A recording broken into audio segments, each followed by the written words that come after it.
I will be ranking my head coaches based off of their playoff success, their area of specialty, and how much I trust them in a big game, in a big moment to make the right call. Ladies and gentlemen, welcome back to another video on the channel today. In today's video, I am going to be ranking every single head coach heading into the 2024 NFL season. Now, as I've mentioned, I have some criteria when grading these coaches.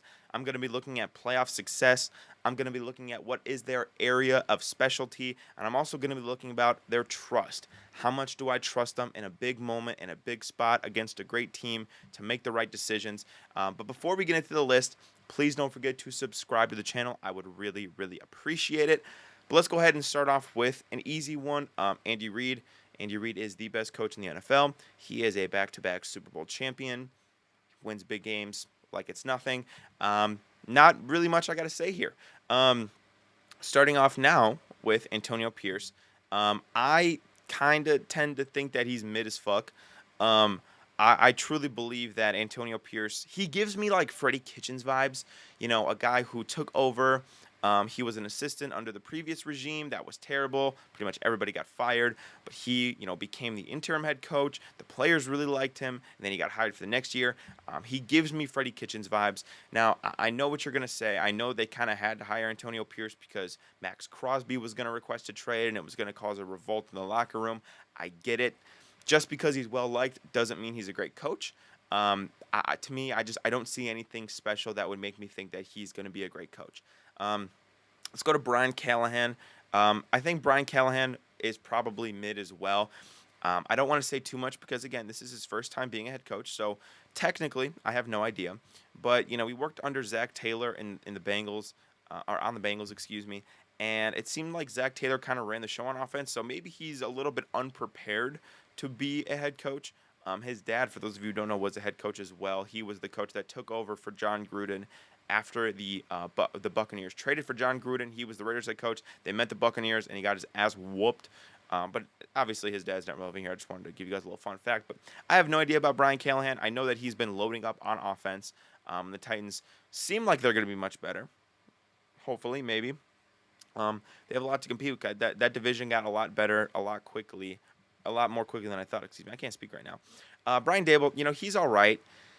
Had a really good 2022. I thought maybe he would be in the rising stars category, but last year was just really bad. And maybe you kind of think of you tend to think of the Matt Nagy effect, where is this a team that had lightning in a bottle? Did they just catch it for 1 year and they were able to ride it, and maybe it's not sustainable success? It also doesn't help that they're both bald. You never know. No, I'm just kidding. But I mean, there was the whole thing last year with him fighting with Wink Martindale, and it was a super toxic, environment with them two. And I don't know. I've cooled off on my Brian Dable hype that I had a year and a half ago. I'm gonna put him in. He's all right. Dan Campbell, though, I think is definitely a rising star. He's probably the definition of rising star. Listen, I'm gonna get out of the way. I think he's too aggressive on fourth down. I think maybe he's a little bit of a meathead. I get it. But you cannot deny what he's done in Detroit has changed the trajectory of the franchise. Now, does Ben Johnson deserve credit? Absolutely. Ben Johnson deserves a lot of credit. He's been a phenomenal coordinator.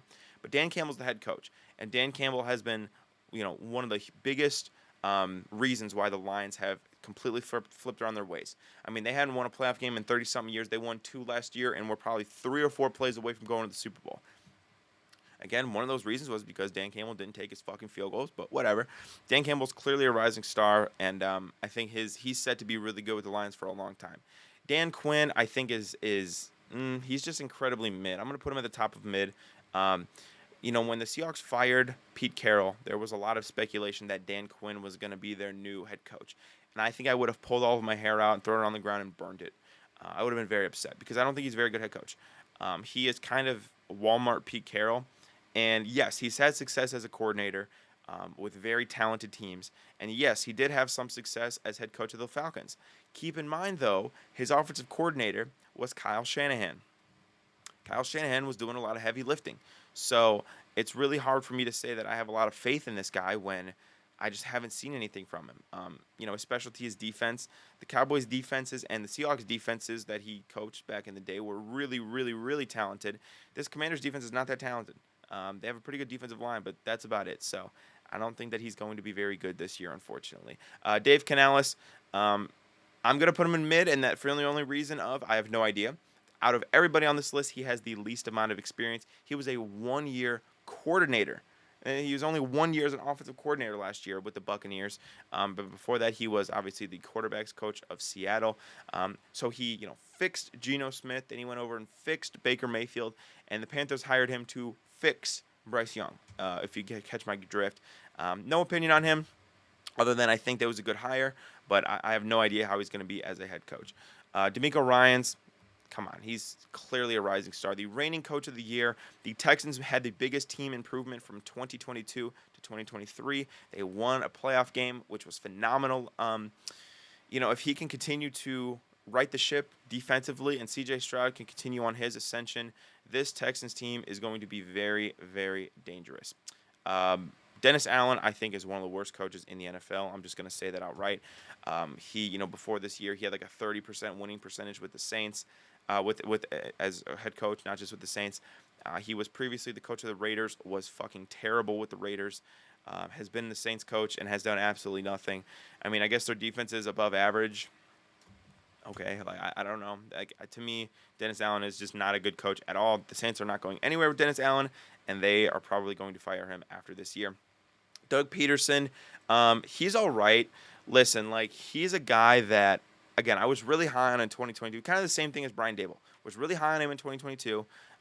Was really disappointed with the Jaguars this year in terms of how good they were. Their offense just never seemed to click this year. They never seemed to get it going. It was very disappointing, honestly. But he's better than Brian Daboll because he has had more playoff success. He has won a Super Bowl in the last 10 years. People forget that.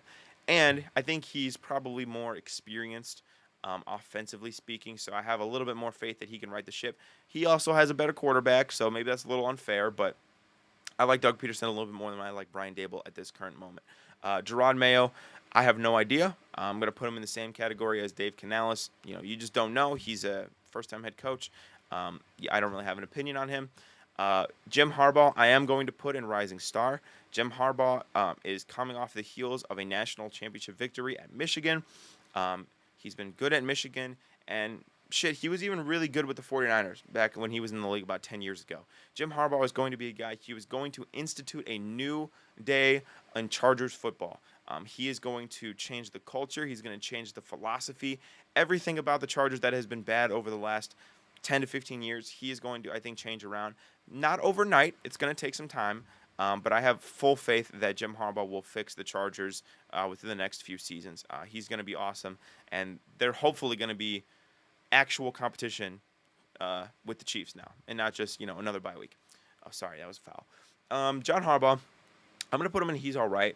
Now, I actually like John Harbaugh probably more than most. But in talking to TTB Ravens Media, shout out TTB, my Ravens guy, I've talked to him about John Harbaugh, and he's not very high on him. And I'm kind of talking to him. I'm like, well, you guys seem to win 10 games every year. You're in the playoffs almost every single year. You're competing for the division every year. Why don't you like John Harbaugh? And he's like, that's the problem. He's like, because it always feels like the Ravens could be a little bit better.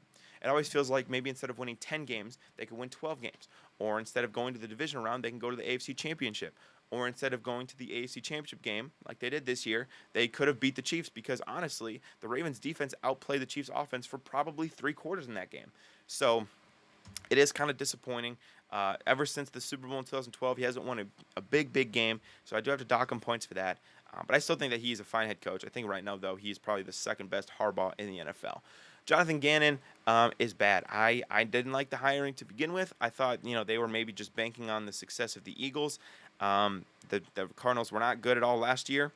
Defense was really bad. Has no, playoff experience as a head coach. Also, maybe this isn't fair to include, but he got fucking torched in the Super Bowl. I don't know. Makes you think. I don't like Jonathan Gannon. Kevin O'Connell is a rising star. Clearly, he is probably already a star. But people need to accept that Kevin O'Connell is one of the best coaches in this league. Last year dealt with complete chaos at quarterback after Kirk's Achilles injury. Josh Dobbs, Jaron Hall, Nick Mullins. Those are not starting caliber quarterbacks in the NFL, and he had the Vikings in a position to almost make the playoffs. But there's only so much he could do, obviously. He's an offensive genius. I thought, he's done a really, really good job with the Vikings so far. Clearly, one of the better coaches in the NFL.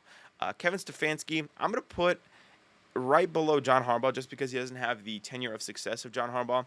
I was not very high on Kevin Stefanski over the last several years, even though he won the Coach of the Year in like 2020. Outside of that, I was not very high on him. This year did kind of open my eyes a little bit.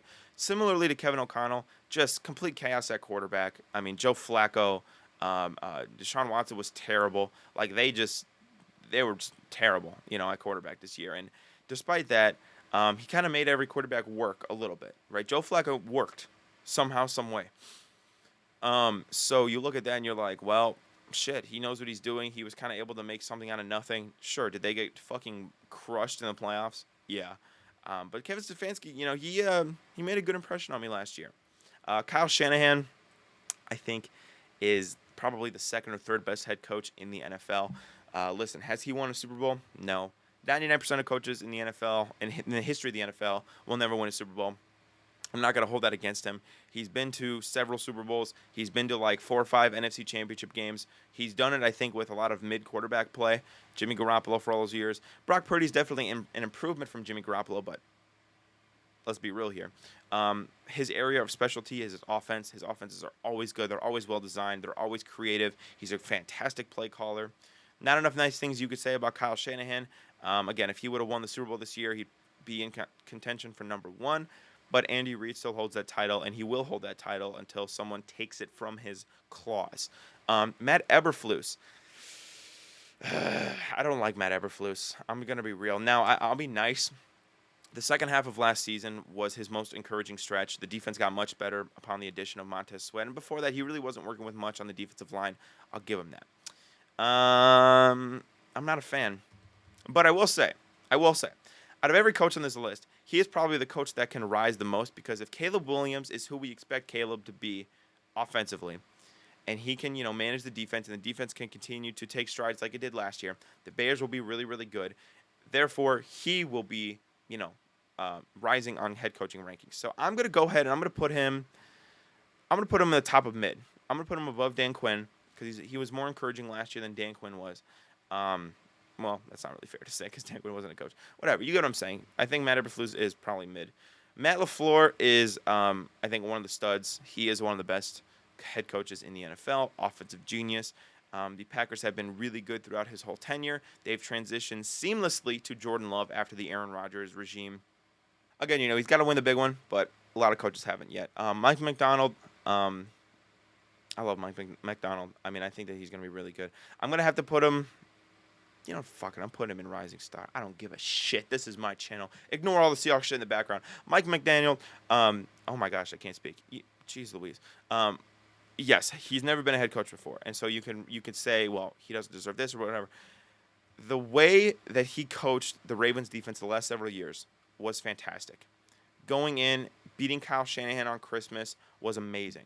The way that they outplayed Patrick Mahomes for 3 quarters in the AFC Championship game was amazing.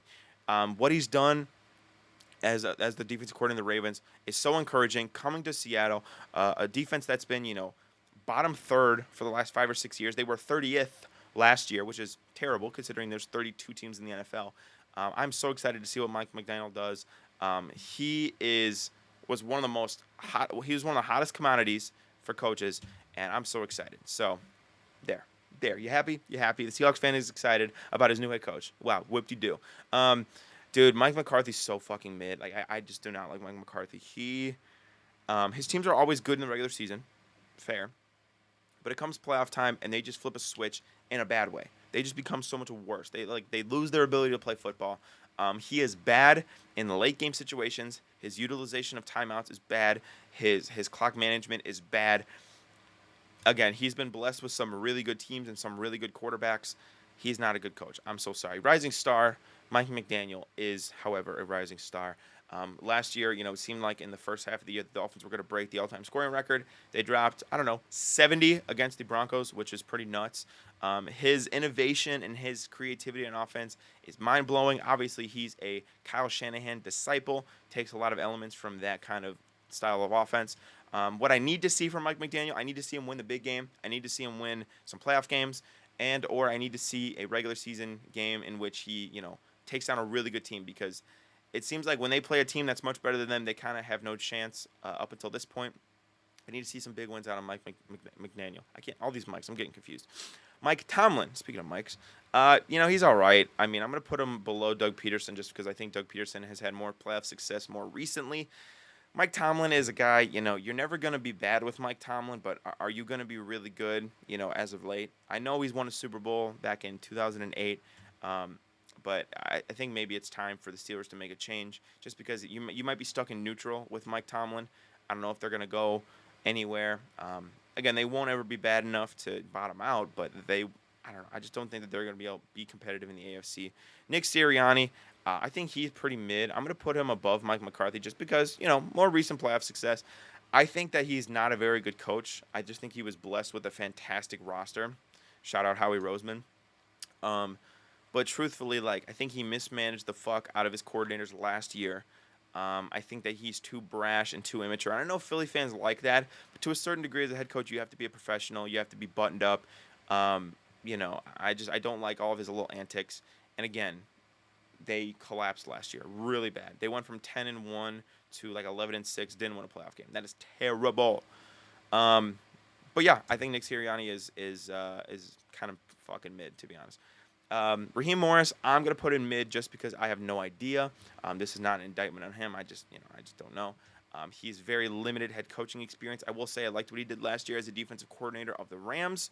But until that, until I see him actually be a head coach, I will wonder how good he is, truthfully. Robert Saleh. I don't know. I'm tempted to put him in bad. I don't like Robert Saleh. Listen, have his defenses been good? Yes. But the offenses have been terrible. His hiring of coordinators has been god-awful. And that is the head coach's job, is to pick coordinators, 90% of the time. His coordinators have been terrible. Nathaniel Hackett, wink, wink. The offenses have been terrible. Now, I get they've had instability at quarterback. But, Doug, you picked Zach Wilson. You deserve some blame for that. Yeah, there's not much I could say. You hope that they're going to be better with Aaron Rodgers next year, but I don't know. I kind of think that's going to be a fucking circus. Sean McDermott, yeah, he's kind of mid. I'm going to put him above Matt Eberflus just because he does have much more success than a lot of the guys on this list. He's kind of, I think, riding the coattails of Josh Allen a little bit, but he's fine. He's never been bad enough to get fired just yet, but he's also, I think, maybe holding the Bills back a little bit. Sean McVay, I think we can all agree, is a top 2 or 3 coach in the NFL. I would put him above Kyle Shanahan just because Sean McVay has won a Super Bowl. He has, been to another Super Bowl. Sean McVay, if you don't think Sean McVay is one of the top 3 or 4 coaches in the NFL, I don't know what sport you've been watching. He is damn good. Sean Payton, I'm going to put him in, he's all right because I think he lost his fastball a little bit from his New Orleans days. I haven't seen the New Orleans Sean Payton in Denver yet. He was really rude and brash last year and unprofessional. So that kind of rubbed me the wrong way. But again, still Sean Payton. He still had such an area. He still had lots of success with the Saints.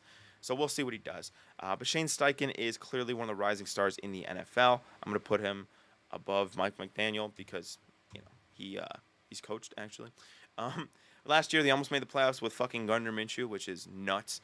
You look at what he's done both as the coordinator of the Eagles and as the head coach of the Colts. I think you're really, really excited to see what he could do with Anthony Richardson, and I expect the Colts to be much better next year. Todd Bowles, I think, is bad. I just don't like Todd Bowles. I don't think he does anything. I think that he, after taking over for Bruce Arians, they've just been a different team. I don't know. I don't have a lot of nice things to say about Todd Bowles, unfortunately. And then Zach Taylor, he is definitely all right. He is probably right below John Harbaugh, I would say. Went to the Super Bowl. The Bengals are going to be perennial contenders. But let's not act like he doesn't have fucking Joe Burrow, right? So that is my video ranking every single NFL head coach heading into 2024. Let me know what you guys think in the comments down below, and I'll catch you guys later. Peace out.